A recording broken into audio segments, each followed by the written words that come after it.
샬롬, 사랑하는 성도님들의 삶에 주님의 평강이 가득하시기를 간절히 기도합니다.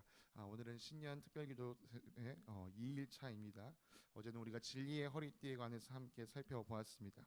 그리고 어제부터 우리 성경 통독이 시작되어서 이 창세기 1장부터 4장까지 말씀을 읽었습니다. 그 말씀이 여러분에게 진리의 띠가 되길 바랍니다. 이 세상이 우연히 만들어진 것이 아니라 하나님의 놀라운 계획 가운데 만들어졌고, 또한 우리가 우연히 이 땅에 존재하는 것이 아니라 하나님의 크신 사랑 가운데 우리가 이 땅에 존재하고 있음을 기억하시면서 이 땅의 거짓을 진리로 이겨내시는 여러분들 되시길 간절히 소망합니다.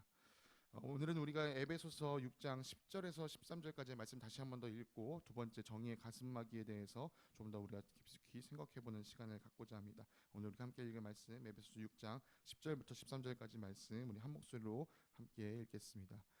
끝으로 말합니다. 여러분은 주님 안에서 그분의 힘찬 능력으로 굳세게 되십시오. 악마의 관계와 맞설 수 있도록 하나님이 주시는 온몸을 덮는 갑옷을 입으십시오. 우리의 싸움은 인간을 적대자로 상대하는 것이 아니라 통치자들과 권세자들과 이 어두운 세계의 지배자들과 하늘에 있는 악한 영들을 상대하는 것입니다. 그러므로 하나님이 주시는 무기로 완전히 무장하십시오. 그래야만 여러분이 악한 날에 이 적대자들을 대항할 수 있으며 모든 일을 끝낸 뒤에 설 수 있을 것입니다. 아멘. 오늘은 우리가 두 번째, 이 전신갑주의 두 번째 구성품인 이 정의의 가슴막이, 옛날 개역개정에는 의의 흉배라고 되어 있는데, 의의 호심경이라고 되어 있는데요. 우리가 여기 대해서 한번 함께 살펴보기 원합니다. 먼저 이 가슴막이가 어떤 이 도구인지 우리가 함께 생각해 볼 필요가 있을 것 같습니다. 이 가슴막이를 오늘날 우리 이 현대 군인들이 사용하는 것으로 이야기하자면 이 방탄조끼를 말할 수 있을 것 같습니다. 이 적군으로부터 날아오는 이 총알을 보호하기 위해서, 이 특별히 상반신을 보호하기 위해서 입는 것이 방탄조끼이듯이, 옛날 이 군사들이 적군의 칼이나 화살, 창으로부터 이 상반신을 보호하기 위해서 입었던 것이 가슴막이입니다. 그러니까 이 가슴막이라고 해서 이 가슴 부위만 막은 것이 아니라 사실은 이 상반신 전체를, 이 복부까지를 보호하는 도구라고 할 수 있습니다.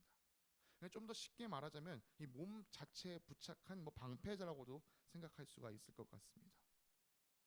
여러분, 사람의 이 상반신 내부 구조는요 아주 매우 복잡하게 되어 있습니다. 우리가 오장육부란 말을 들어보셨을 텐데요. 이 우리 몸에 있는 장기를 일컫는 말들이죠. 특별히 상반신에는 심장이며 폐며 위, 장 등 이 우리 생명과 직결되어 있는 이 기관들이 배치되어 있습니다. 이것이 얼마나 중요한지 좀 이 전투 상황의 좀 극단적인 예를 들어보자면요. 여러분, 전투 중에 군인이 손가락이 잘리거나 발가락이 잘리거나 심지어 팔이나 다리가 잘려도 살 수는 있습니다. 그런데 만약 전쟁 중에 심장이 뚫리거나 폐가 뚫리거나 장기가 심각한 훼손을 입는다면 이 사람이 죽는 것은 이제 촉각을 다투는 문제가 됩니다. 여러분, 이처럼 우리 몸통에 담긴 장기들은요 우리의 생명 유지와 매우 직접적인 연관성을 가지고 있습니다. 몸 안의 내장들이 그렇게 중요함에도 불구하고요 내구성은 아주 형편없이 떨어집니다. 우리 몸속에 있는 내장들은요 단단하지 못하고 매우 약합니다. 이것들이 얼마나 연약한지 그 자체로는 이 외부 충격을 견딜 수 있는 힘이 없습니다. 그래서 그 내장들을 우리 몸이 이 골격이, 근육이, 지방이, 피부가 덮고 있어서 보호를 받고 있는 거죠. 특히 심장이나 폐 같은 이 연약한 기관들을 지키기 위해서요 우리 신체는 기본적으로 이 갈비뼈를 통해서 이것을 보호하고 있습니다. 그러나 이 갈비뼈가 아무리 단단하고도 한들 전투 중에 칼에서, 창에서, 화살에서 내장을 지켜줄 수는 없습니다. 그래서 군인들이 입어야 했던 것이 가슴막이입니다. 그러니까 이 가슴막이는요 우리의 생명과 직결되는 연약한 부위를 감싸주고 지켜주는 일을 하는 아주 중요한 방어구라고 할 수 있습니다. 한편 우리는요 이 바울 시대의 사람들의 이 사고방식을 이해하면서 또 이 가슴막이를 생각할 필요가 있습니다. 여러분에게 만약에 마음 혹은 사랑을 그려보십시오, 이미지로 표현해 보십시오 하면 여러분 어떻게 그리시죠? 대부분 이렇게 하트를 그리실 겁니다. 근데 이 사실 하트는 무엇을 본따서 만든 이미지죠? 네, 사람의 이 심장을 본따서 만든 이미지입니다. 사람들은요 이렇게 마음, 사랑이 이 심장과 닮았다, 심장 안에 있다 이런 생각을 했습니다. 우리가 사용하는 이 몇몇 가지 관용구를 살펴보면요 이 사람들은 예전부터 우리 내부 장기들과 이 감정을 깊게 연결했던 것을 볼 수가 있습니다. 예를 한번 좀 들어볼까요? 단장이라는 단어가 있는데요. 여러분, 이 단장이라는 단어 들으면 요즘은 우리가 뭐 꽃단장이란 말을 하면서 나를 꾸미는 이 단어를 생각하실 텐데요. 이 한자어로 끈을 단자에 창자 장자, 이런 단장이라는 단어가 있습니다. 이 단장이라는 단어는요, 이 창자가 끊어질 듯한 슬픔을 이야기하는 단어입니다. 우리말에 애가 탄다라는 말이 있죠. 이 애가 이 창자를 나타내는 옛 우리말입니다. 이 남유다의 멸망을 예언했던 예레미야 선지자도요, 자신에게 주어진 이 예언자의 숙명을 얘기하면서 이렇게 얘기했습니다. 아이고 배야, 창자가 뒤틀려서 견딜 수가 없구나. 네, 이처럼 사람들은요, 우리의 감정이나 마음과 같은 것이 우리 내면에, 특별히 이 내장과 깊숙이 연관되어 있다라고 보았습니다. 이런 것들을 보려 하면 이 내장을 보호하는 가슴막이는 우리의 생명과 이 감정의 근원을 보호하는 장치라고 할 수 있습니다. 우리의 근원을 보호하는 것이죠.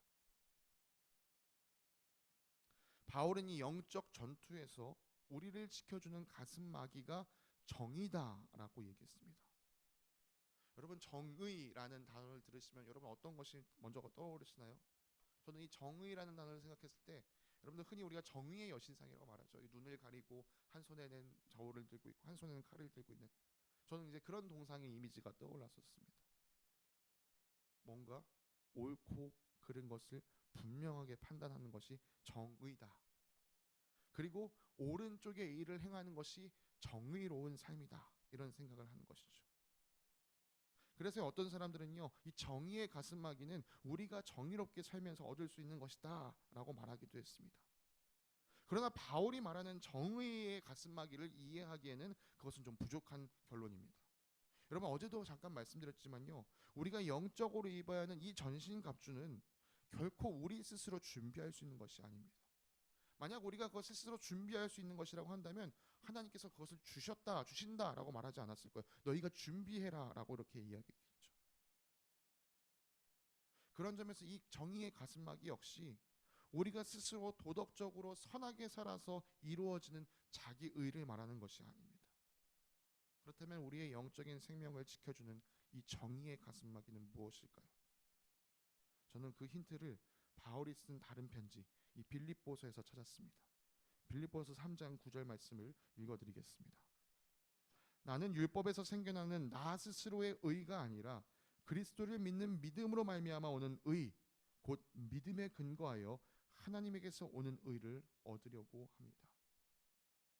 여러분, 성경의 여러 말씀을 근거해 볼 때 이 세상의 의의는 하나도 없는 것이 확실합니다. 그런 점에서 우리 모두는 죄인입니다.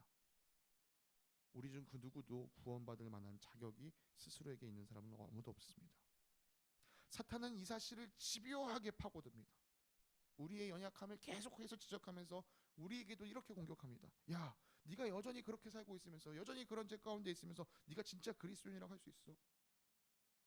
솔직히 이런 마음이 우리 안에 들어오면요, 많은 사람들이 그냥 얼어버립니다.